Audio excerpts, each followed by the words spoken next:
Alexis, can you tell us who is Senga Nengudi? Senga Nengudi is a pioneering artist whose work spans the last 5 decades. She works across all media. She works in sculpture, in performance art, drawings, paintings in her early works, entire room installations, and video works. Wow. I guess I should also say Senga Nengudi is an African-American artist who was born in Chicago and then went to school in Los Angeles and worked bi-coastally across Los Angeles and New York for the early part of her career in the 1970s and 1980s. And she then settled in Colorado Springs, Colorado, where she's currently based and does most of her work today. Wow. So here at Gadsden, we have on display pieces from her A.C.Q series on loan from ArtBridges. And I wanted to know, what is the A.C.Q series? So the A.C.Q series stands for Air Conditioning Queen. And it was a series that was first presented at the 2017 Venice Biennale, which is an international art exhibition that happens every 2 years that brings representatives of artists from countries all over the world. And that year, Senga Nengudi represented America. The works that we have, which are titled Cross-Eyed, Cross-Span, and Cross-Waves, are wall works that are part of the larger A.C.Q series, which, as I said, was shown in its entirety at the Venice Biennale, which included the wall works that you see here, along with floor sculptures and other wall elements that were all centralized around these air conditioning parts. So in the work that we have, she uses the cooling systems that are kind of corroded, along with her very famous nylon works, which allude to her earlier series, the RSVP series, Respondez s'il vous plaît, in accordance with the air conditioning parts. So she uses these air conditioning parts and the nylon pantyhose together to create this static sculpture. And what is she trying to say with these works? With this work in particular, she's really alluding to the feminine and masculine energies. So with the air conditioning parts, with the metal machinery that she uses in this work, with the corrosive materiality of it, the hard surface, she's really pointing towards this masculine energy and, you know, the way that work can change over time. With the nylon pantyhose, she's really alluding to the feminine energy, to the way in which the female form can shape and shift, and a lot about the feminine energy and experience. And, you know, her use of nylon or pantyhose really comes from her early series, one of her best known bodies of work, Respondez s'il vous plaît, which means please respond in French, a phrase many of us are familiar with.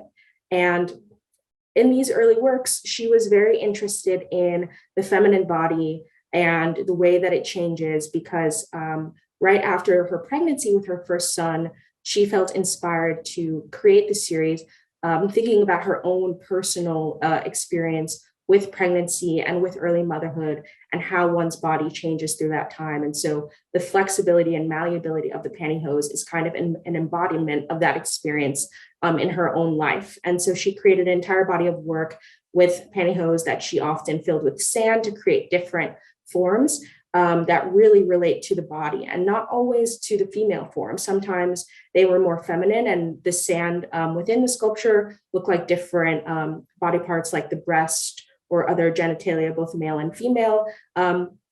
Sometimes these work were static, like the work that we have in this exhibition, and sometimes they were meant to be performed. And so that idea of responding sometimes was physical. Nowadays in museums, we don't touch artworks, but, you know, in these early experimental days, with the very avant-garde ideas that Senga was playing with, she allowed people to physically interact with the work. And so sometimes with larger sculptures, people would dance with them, interact with them, touch them, to kind of, feel this bodily resonance between their own physical form and the form of the artwork. And so that is brought back again in crossbands in this version of the A.C.Q series with these wall works. And so she has taken these nylon forms and pulled them taut across the air conditioning parts, and she's tied them in and looped them through. And so you get that flexibility and that malleability and that difference in the hard and the soft and the feminine and the masculine. With this work, you see the ways that her take on the RSVP series has continuously progressed throughout her career. So in the first series from she did in the 1970s through the 1980s, and she put it down. And then in the 2000 and 2010s, she began doing it again. And with this time, she was more experimental in the type of ways that she played with the pantyhose, using more found objects, using more machinery than she had previously. And that is evident here.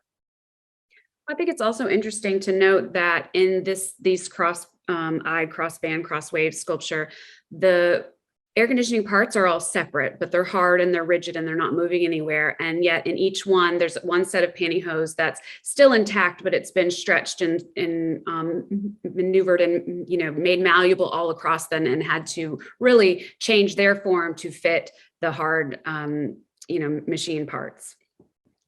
Yeah, and that's a really good note. And I think a really important thing to point out as well is the way that the artist's physical body is often represented in her pantyhose sculptures. So when Senga Nengudi creates this work, oftentimes she wears the actual pantyhose themselves to kind of stretch them out, to give them a little bit more lived-in look, which allows her to be able to manipulate them into these forms that she wants, especially with the waistband, which are really stretched across these works.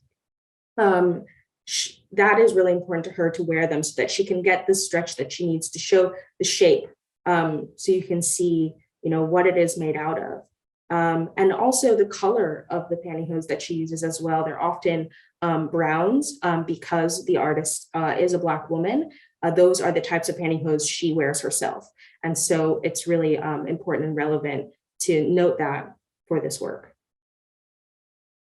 Interesting. So how does Senga Nengudi's work fit in with the overall exhibitions that we have on display of women artists across several centuries? I think what's really important to note with this exhibition is it covers 4 centuries of women artists. So we see primarily works on paper.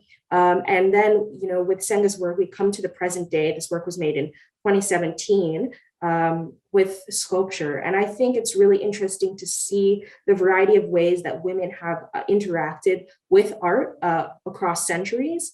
And I think it's really relevant because she is always reflecting on her experience as a Black woman when creating her artwork. That's very central to her work, because that is who she is as an individual, and that is reflected in the work that she creates. So even if it's not as explicit as a portrait of an artist or a portrait of a girl or a woman, she is reflecting on that lived experience that she has through these very conceptual sculptural works.